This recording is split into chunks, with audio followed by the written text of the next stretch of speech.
E prossegue Jesus, o do Evangelho de Mateus, neste capítulo 6, agora já no versículo 7, ainda dentro dessa mesma temática.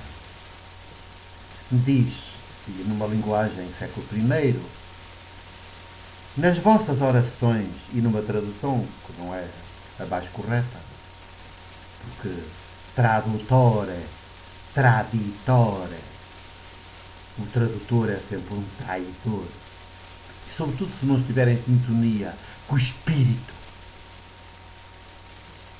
que atravessa a letra,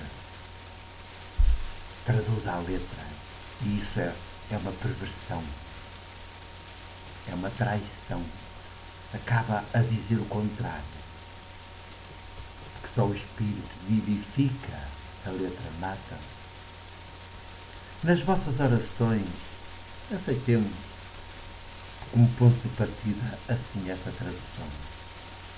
Nas vossas orações não sejais como os gentios ou os pagãos.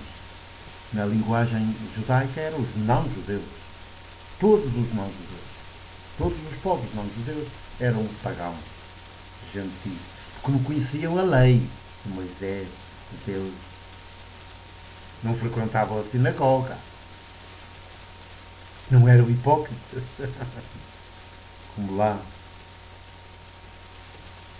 Nas vossas orações não sejais como gentios ou pagãos, que usam de vãs repetições. Portanto, não são gentios e pagãos no sentido de não terem religião. Eles tinham. Está-se a referir certamente aos não-judeus que andavam. Os judeus tinham a idolatria, mas do Deus do templo e do Deus da lei. Mas, digamos, um só Deus, um só ídolo. E os outros tinham o politeísmo, portanto, muitos cultos, muitas religiões, muitos deuses e deusas, bem visíveis, porque estavam todos representados. Os judeus nem sequer representavam. Tinham essa proibição de fazer imagens, claro que eles interpretaram, fazer imagens externas, no exterior, mas faziam as imagens na cabeça. E é por isso que é tudo idolatria também para eles.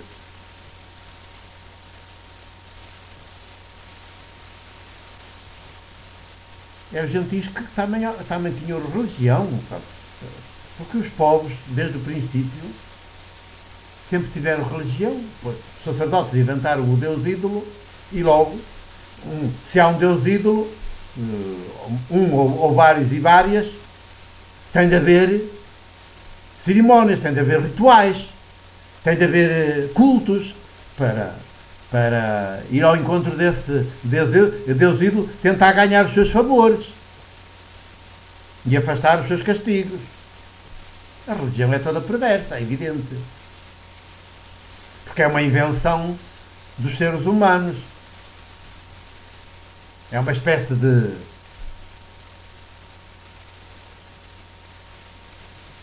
carreiro que foge à Avenida Central e vai por um atalho, chega lá, tenta pôr Deus a nosso favor. Claro, é sempre um Deus imaginado, um Deus projetado, portanto, sempre um ídolo.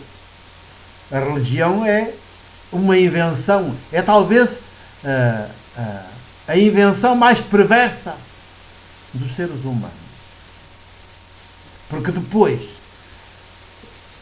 apresenta-se sempre como o suprassumo das atividades humanas, porque envolve um Deus, ou deuses e deusas, e aparece como o suprassumo das atividades, das ações humanas, e é a perversão, é a criação, a obra humana mais perversa. Porque o pior, mais perverso que há é ter criado um Deus ídolo, promover-lhes cultos públicos, pôr toda a gente, todos os povos, em cada geração que chega a cultuar esse Deus ídolo, reconhecendo nos sacerdotes os únicos intermediários, pagar-lhes, respeitá-los, ter de obedecer a todas as suas decisões e ordens e leis, nunca serem pessoas, nunca serem sujeitos. Eu sou. Portanto, é a perversão das perversões. As religiões, a perversão das perversões. Todas elas. Por isso é que Jesus, a fé de Jesus não é religiosa. É uma fé maiúscula, política. Concretiza-se não em cultos, não em ritos, não em santuários. Concretiza-se em práticas políticas maiúsculas. Também em práticas económicas maiúsculas. E ainda, o mais difícil, em duelos teológicos desarmados contra o ídolo organizado, a idolatria organizada, que está a fazer-se passar por Deus verdadeiro. E é o assassino. A fonte, a origem do assassino. É pai de mentira, pai de assassínios. Porque é assassino estrutural. De sua natureza é assassino. E, portanto, quem anda sob a sua influência torna-se igual a ele. Mentiroso, hipócrita, assassino, corrupto, corruptor, crucificador, carrasco, algoz, para os demais e com os demais. Religiões, a perversão das perversões, a pior invenção dos seres humanos, a mais perversa de todas. Não tenham medo de o dizer. Com Jesus a gente descobriu isso. Descobrimos isso. Faz parte da revolução humano-teológica radical de Jesus. Essa descoberta, essa revelação. E é por isso que, ainda hoje, século XXI, a sociedade organizada que temos, as sociedades como estão estruturadas por poderes, entre os quais está o poder religioso e eclesiástico, não suportam Jesus. E não suportam a revolução humano-teológica que ele desencadeou, que ele próprio é. Ele vive até ao limite, para lá do limite, e que quer que seja anunciada e praticada, claro, em todas as nações, pelo menos por alguns dos seus membros, que ficarão como fermento entre os demais, sal da terra, luz do mundo, sentinelas, sempre alerta, para dizer, aí há idolatria, aí há corrupção, aí há hipocrisia, aí há mentira, aí há crime. Claro, matam o mensageiro, ou rotulam-no de louco, para o desacreditarem por completo e poderem prosseguir com as suas mentiras e com os seus crimes, com as suas idolatrias. Abram os olhos, abramos os olhos, porque também neste século XXI, já passada a primeira década, é o que mais há hoje.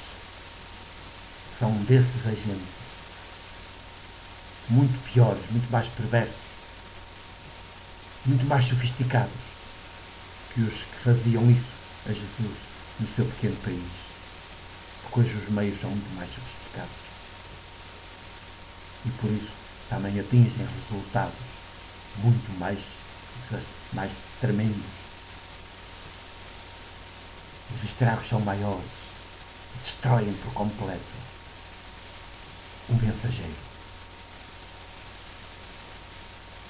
desta boa notícia que é Jesus, camponês, carpinteiro de Nazaré, filho de Maria, à beira deles um ninguém, à beira dos grandes um ninguém, mas é neste ninguém que Deus Abba, Criador, o do reino, reinado, maior, se revê e diz, este sim é o meu filho muito amado. Já prosseguiremos